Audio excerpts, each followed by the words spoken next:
먼저 제 질문부터 이제 드리겠습니다.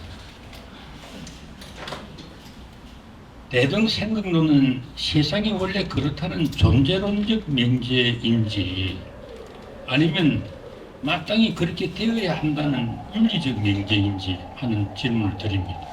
제가 이런 질문 드리는 것은 이제 그 생각론의 원류를 우리 선생님께서도 그 서화담의 기이론론 철학으로부터 이제 이렇게 기반을 두고 이렇게 이제 창조한 걸로 이제 말씀하셨는데, 이제 화담은 이제 존재론적으로 생각론을 말씀했지만은 조도를 선생님께서는 그걸 이제 역사 철학적으로 이제 그걸 업그레이드 해가지고 지금 주장을 하고 계시니까, 그러면 이제 역사 철학적으로 한다면 그 이제 우리의 실천론이 그게 들어가게 불가피하게 들어가니까, 그러면은 이 존재론 세상이 원래 그렇다는 걸 이야기한 건지 아니면 그렇게 되어야 된다는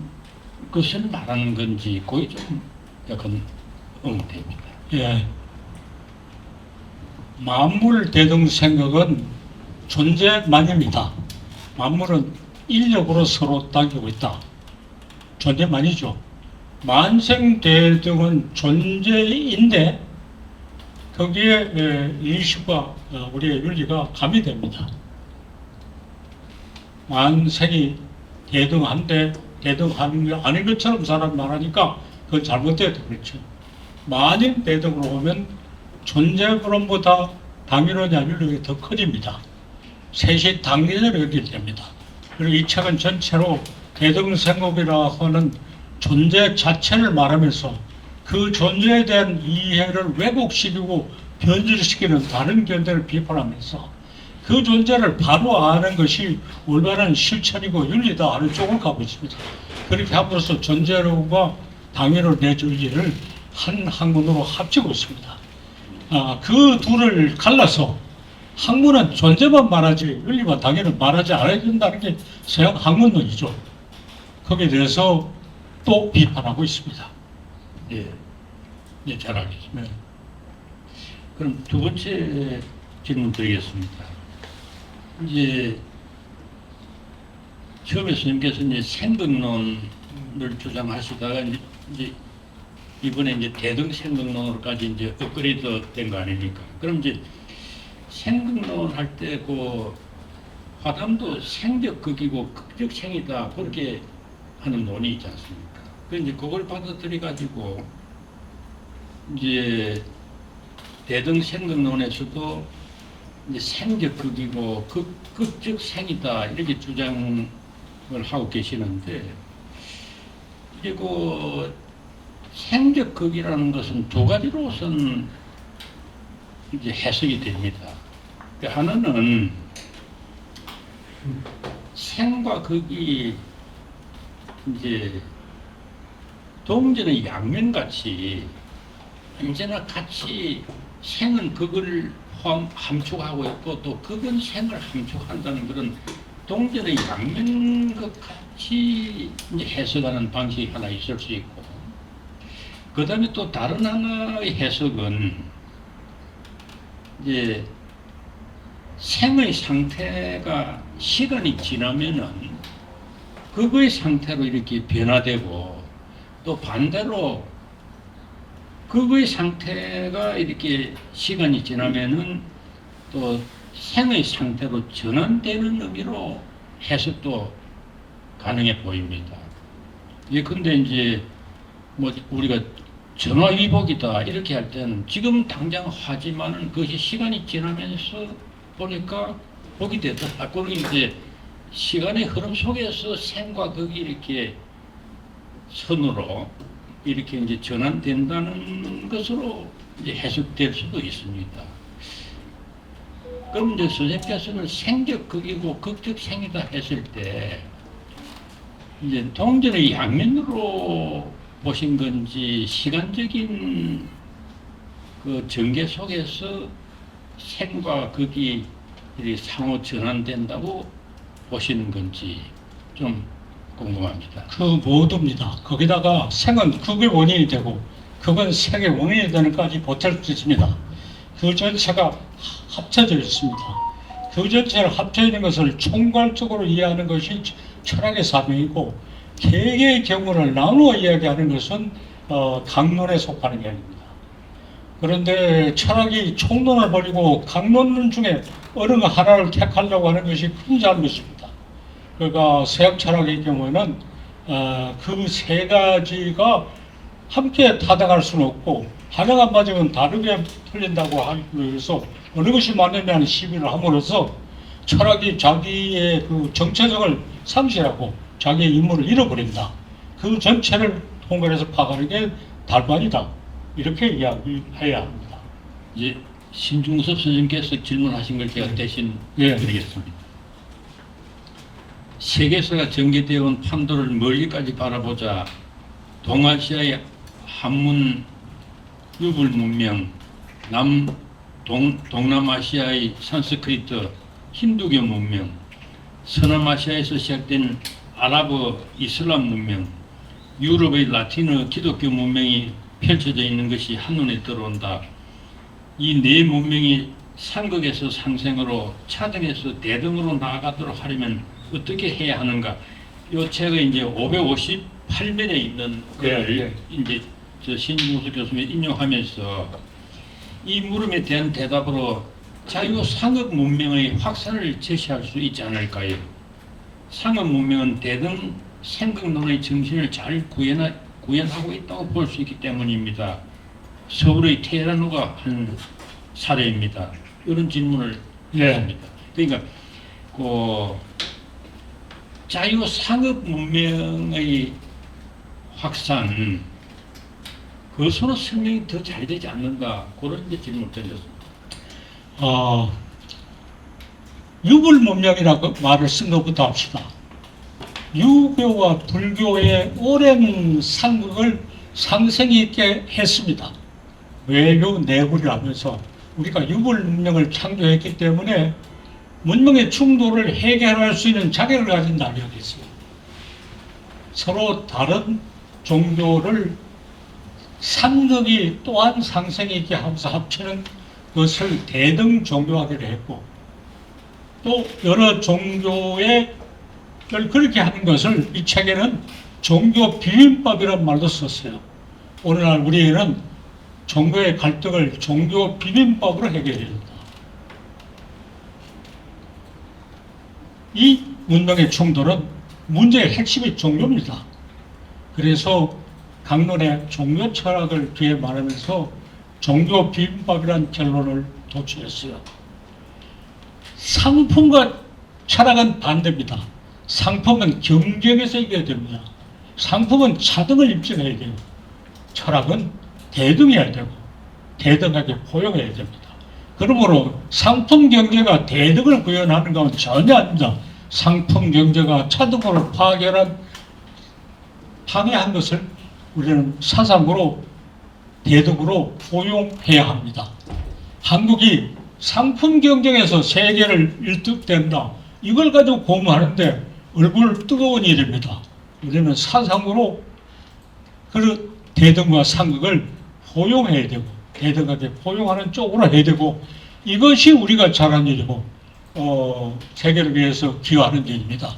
그러므로 한국의 상품이 경쟁력에 있어 세상에 잘 팔린다 하는 것이 아니라 대등생각론이 인류의 고민을 해결해주는 명약이다. 누구에게든지 약효가 있다 하는 쪽으로 방향을 돌려야 됩니다. 그래서 한국이 뭐가 잘났냐? 반도체를 잘 만든다, 무기를 잘 만든다 이게 아니고 대등생공이라는 훌륭한 약을 내놓았다 하는 쪽으로 이제 이야기를 돌려야 된다고 생각합니다.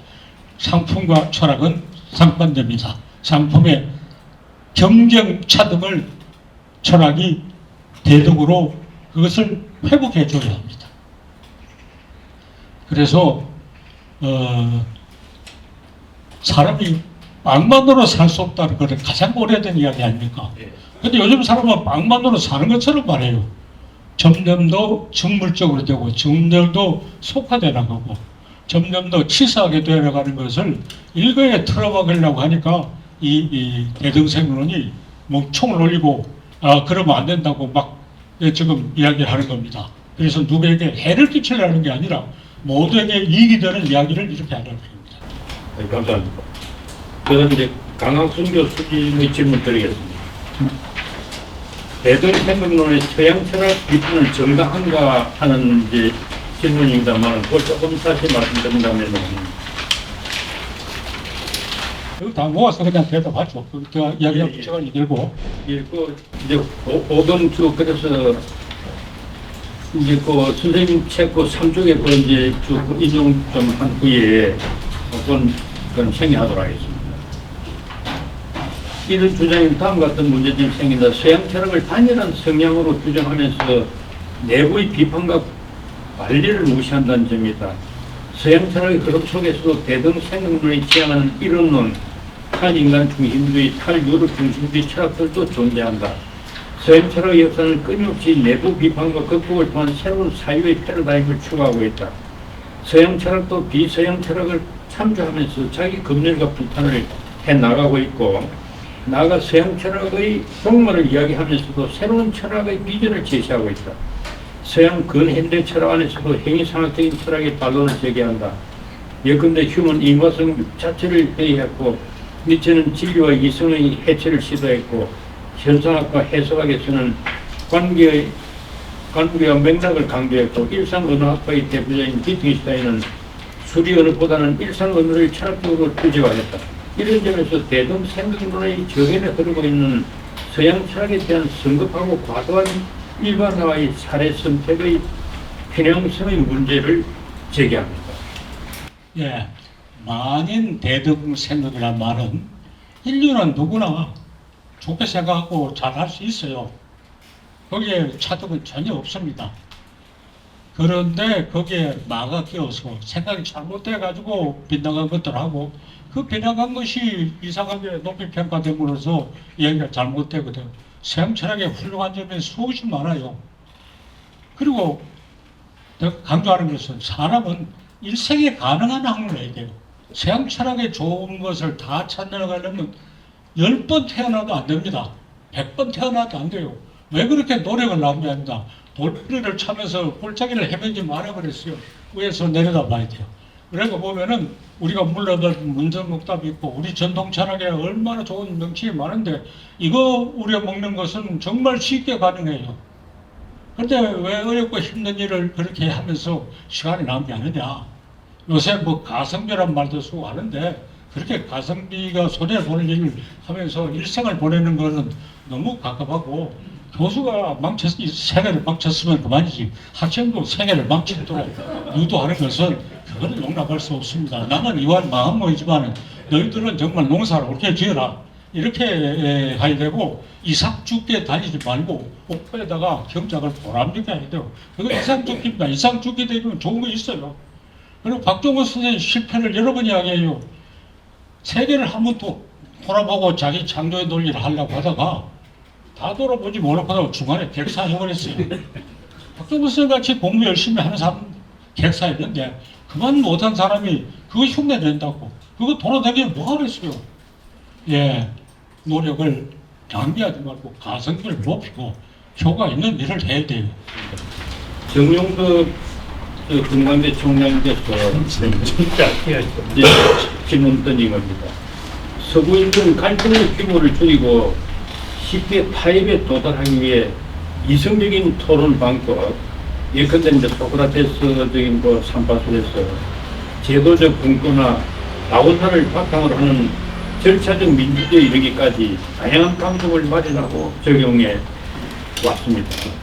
반면 동아시아 문명권에서는 애초부터 이분법이 아니라 통합적 사고방식을 발전시켜 온 것으로 이해합니다. 통합의 세계관을 바탕으로 하는 동아시아에서 과연 갈등이 서구에 비해 적었는가? 특히 오늘날 한국 현실에서 극심한 수준의 사회 갈등이 이어지는 이유는 무엇입니까? 이제 이게 우리 이한국 교수가 했던 첫 번째 질문에 선생과 상국의 생각은 어떤 관계냐 돌아갑니다. 상생이 그 자체로 생각이고 상극이고 상극이 그 자체로 상생이다. 동전의 양면이라 했는데 동전의 양면이라고 하는 것이 생각론의 기본 명제입니다. 그것이 원내로부터 내려오는 명백히 내려오는 우리의 철학입니다. 거기에서 무슨 합의를 도착한다든가 합리적인 걸 한다든가 하면 거기에서 무리가 생기고 차등이 생기고 억제가 생깁니다. 그걸 그대로 인정해야 합니다. 성불이라는 건 뭐냐? 그것이 그렇다는 걸 인정합니다. 원래는 말해서 생멸과 진여가 하나다. 생멸과 진여가 하나다. 생멸과 진여가 따로 있다. 생멸에서 진여로 가자는 게 아니라 생멸 자체가 진여라고 말합니다. 그렇잖아요. 생기면 죽는 건 모든 게 그게 진여죠. 생겨 죽는 거 왜 따로 진여가 어디 있어요? 그렇게 하는 생각을 생각으로 잊자. 생과 극 중에 하나는 본질이고 하나는 허상이고 하나는 진실이고 하나는 허상이고 선택을 하지 말자. 한꺼번에 인정하자. 공존하자 하는 것이 되고 그 점에서 유교의 득도보다는 불교의 성불이 그런 맥락 속에 더 생생하게 살아있어요.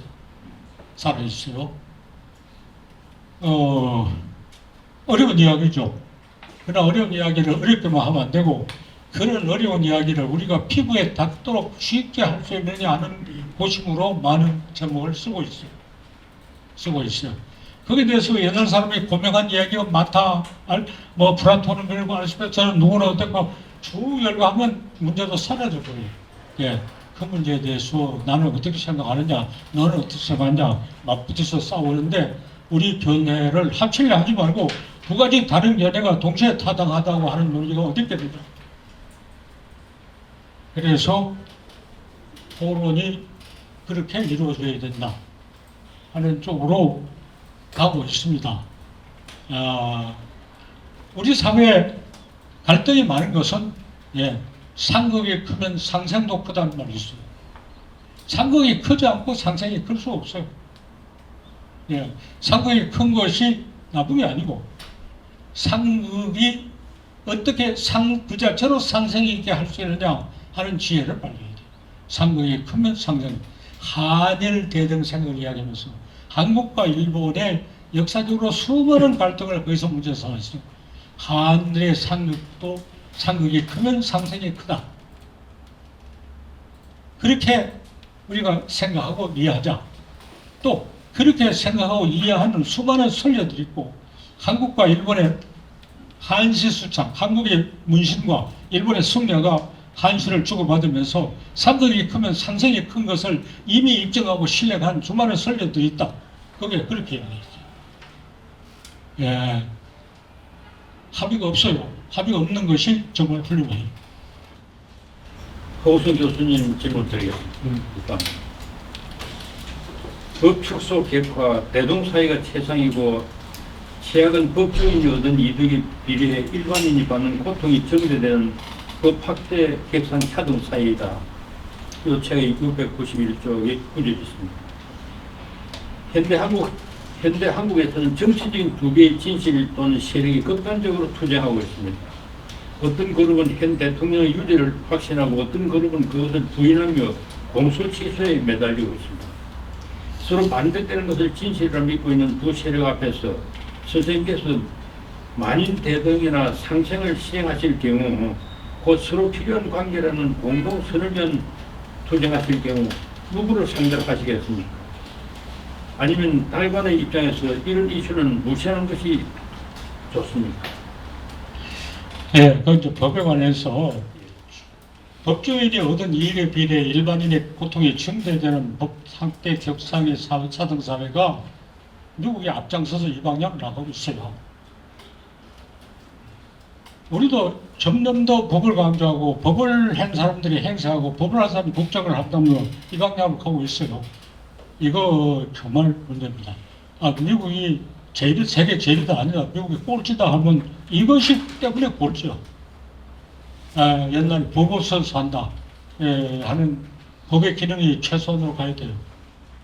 자, 법 만능이 정치적인 갈등을 증폭시켜요. 뭐 유죄니 무죄니 하는 것에 대해서 극단적인 말을 해서 이렇게 보면 유죄고 저렇게 보면 무죄인데 그보다도 법적으로 시비하는 것 자체가 별 볼일 없는 거다. 그렇게 생각해야 돼요. 그 법적인 논란에 국민이 말려들면 안 돼요. 표를 갈라서 말려들면 참 우스워요. 대다수 국민은 아니 너끼리 싸워도 그별 볼일 없다. 그 싸우는 소리 나 안 들을란다. 이게 옳다고 생각해요. 그리고 법률만 공부했는 사람은 다른 것에 대해서 딱 무식이에요. 그런 무식분이 국정을 담당하는 일이 계속되면 안 돼요.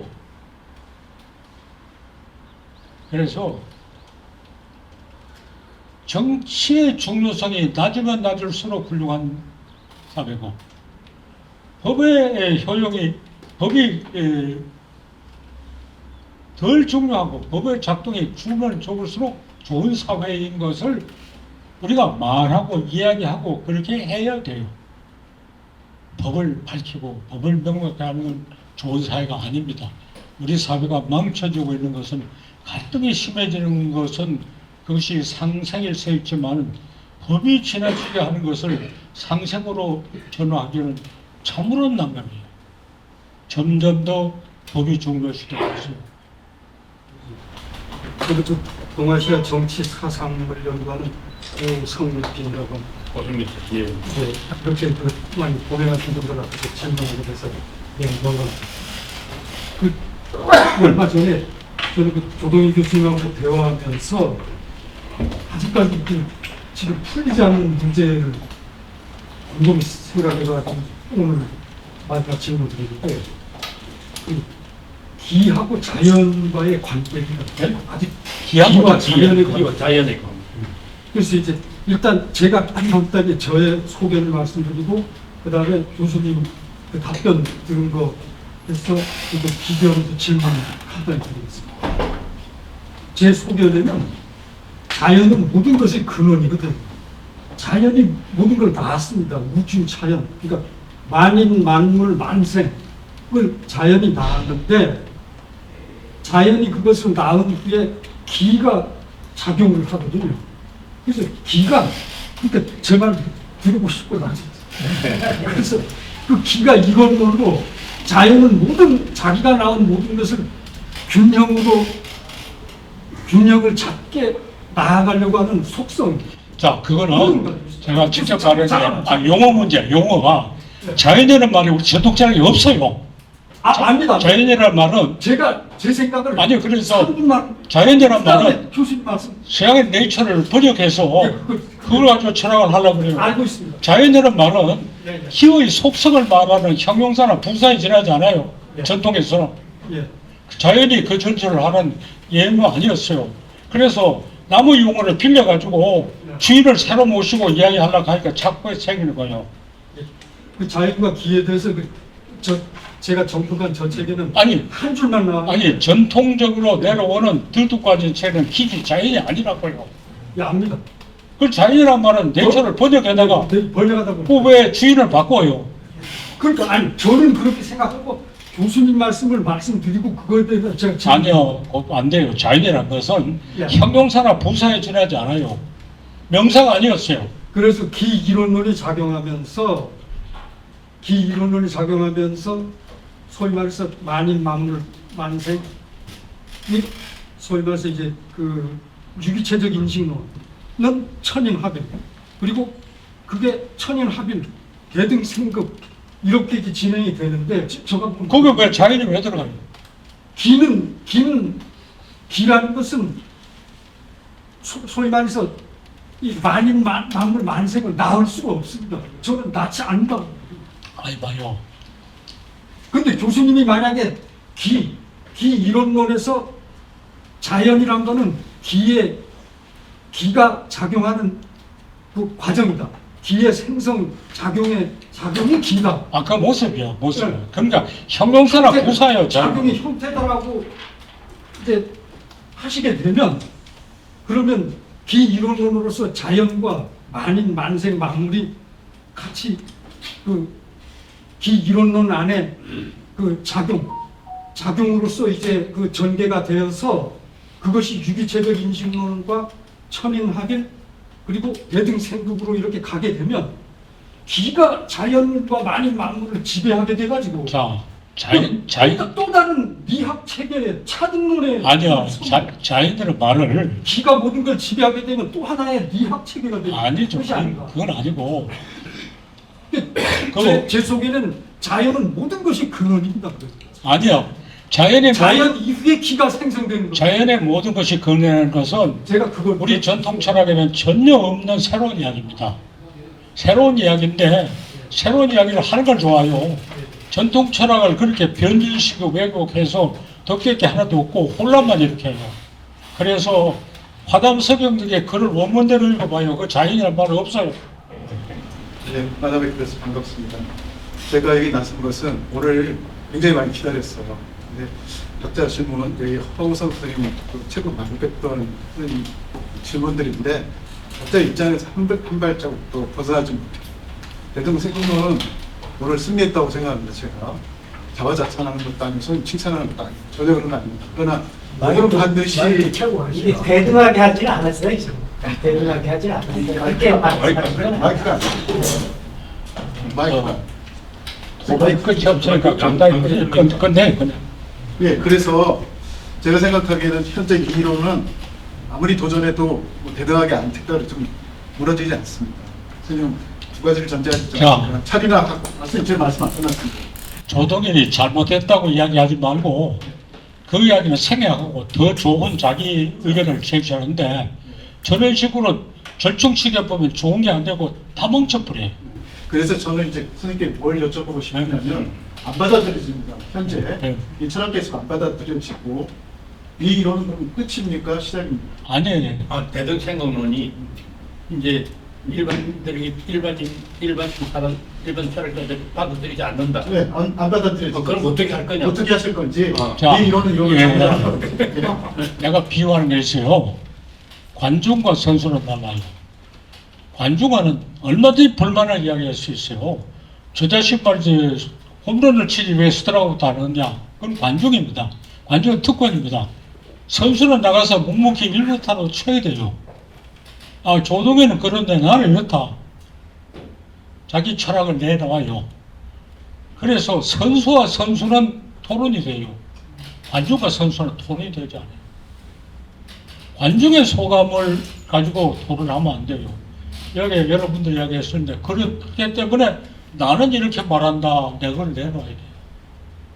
나는 지금까지 미안한 이야기지만은 선수는 못 보고 계속 관중만 상대해요. 네, 선수가 나와야 되죠. 선수가 나와서 조동일의 대등생각론하고 또 대등한 또 하나의 봉우리를 이 사람은 만들고 저 사람은 만들어야 돼요. 그러나 그 봉우리는 그대로 내적인 일관성이 있어야 돼요. 절충적으로 만들어서는 안 돼요. 서양 철학에 좋은 게 있으니까 내가 갖다가 절충해서 이렇게 만든다. 그건 안 되고 처음부터 자기 개념과 논리로 쌓아 나가야 돼요. 그리고 출발을 어디서 둘 것이냐. 나는 멀리서는 원효고 가까이서는 성경도로부터 둬서 이게 전개돼요. 그런데 출발을 어디서 둘 것이냐. 출발을 잡종으로 하면 절대로 안 돼요. 근데 서양 철학의 어떤 한 흐름 속에서 내가 출발을 돈다 하는 것은 성사할 가능성이 매우 적어요. 매우 적어. 그래가지고 되지 않아요. 그리고 일관성과 있어야 되고 어떤 문제와 어떤 고민을 내가 해결한다고 하는 병과 관련시켜서 약을 내려야 되지. 그냥 약만 이야기하고 병원 이야기하면 안 돼요. 만물, 만생, 만물 이것을 포괄하는 용어 그것이 자연이라고 하면 안 됩니다. 아니요, 기지요. 자연 안 돼요.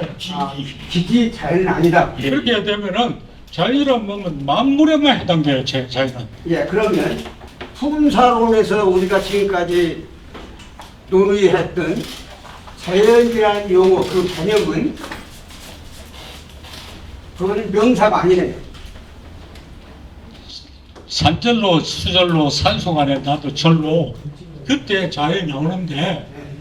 그것은 그 상태를 말하는 형용사예요. 예. 그래서 됐습니다. 그다음에 자연에는 만물은 자연이지만은 만생은 자연이 아니고 더구나 만인은 자연이 아니잖아요. 사회 문화적인 소통과 설득 이렇게 써 있어요. 여기. 사회 문화적인 소통과 설득.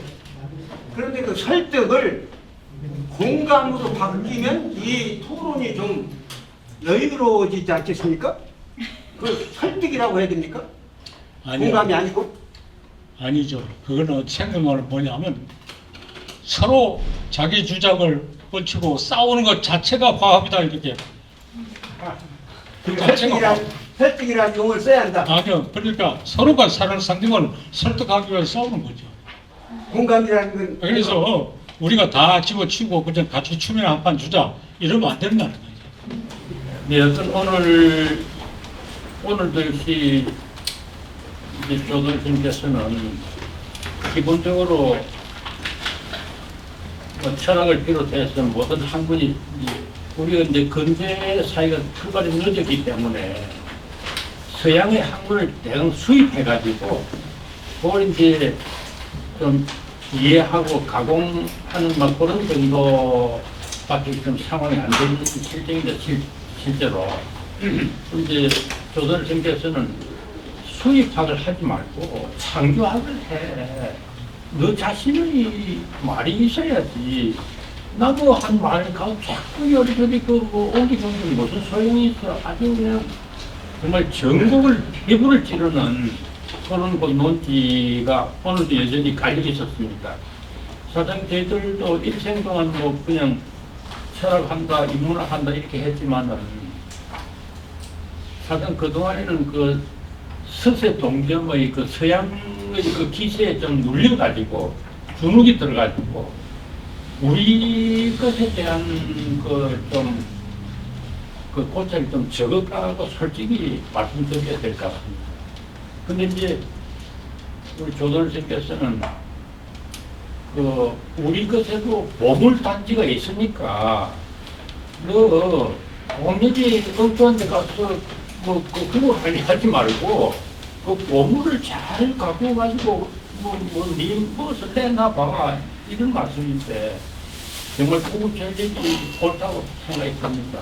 근데 참 막상 그걸 실현하기는 참 너무나 힘든 상황이기도 하고 그러나 지금 현재 우리 이제 대중문화가 지금 뭐 전 세계로 지금 전파되는 그런 상황에서 그 대중문화 하려 다음에는 또 결국 그 뒷받침되는 학술이니까 지금 K 학술 또 한국에 뭐 학문적인 뭐 업적이 있으면 내놔봐 내한테 보여줘 이제 이런 요구들이 전 세계적으로 일어나고 있는 상황에서 우리 조선일보께서는 정말 선구적으로 이거야 하는 그런 작품을 지금 대동생명론뿐만 아니라 그동안도 주기차게 이렇게 전개해온 것이 아닌가 그런 생각이 듭니다. 선생님 제가 꼭할 말씀 해드리겠습니다. 될것 같은데.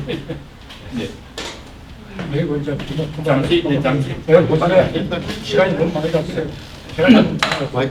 간단히 말씀드리죠. 조선 세력이 뭐 논리는 그 한국을 가운데 두고 출발부터 민요부터 한국 민요부터 발언해가지고 세계 문화까지 나아갔는데 그런 긍정적인 뭐 요새 이런 말을 안 쓰는데 뭐 민족주의라든가 이런 말은 30년대 40년대 그런 말을 쓰는 용어지만은 그런 말을 쓰기 대단히 죄송스럽고 부적절할지 모르지만은 그런 시각에서 이야기를 해야 되고 공격을 하고 맞서고 이야기할 때 이미 보편화되고 학계에서 공인된 용어를 가져와가지고 이미 함께 공인된 용어를 가지고 함께 대립되는 개념으로 토론을 해야지 자꾸 얘기해서 이제 수익 방문을 이제 얘기하실 때는 서구를 폄훼하는 것이 아니라 한국을 중심으로 하는 한국을 유해해준 그런 개념에서 이해를 한다면 조정민 선생님 오늘은 이런 다소 극단적인 예를 들면 뭐 계속 철학이라든가 이런 말은 용인되리라고 생각을 합니다. 그런 점에서 저는 그렇게 이해를 합니다. 네, 감사합니다. 아니, 오늘 소개를 좀 해주시기 바랍니다. 이것을 마치겠습니다. 감사합니다.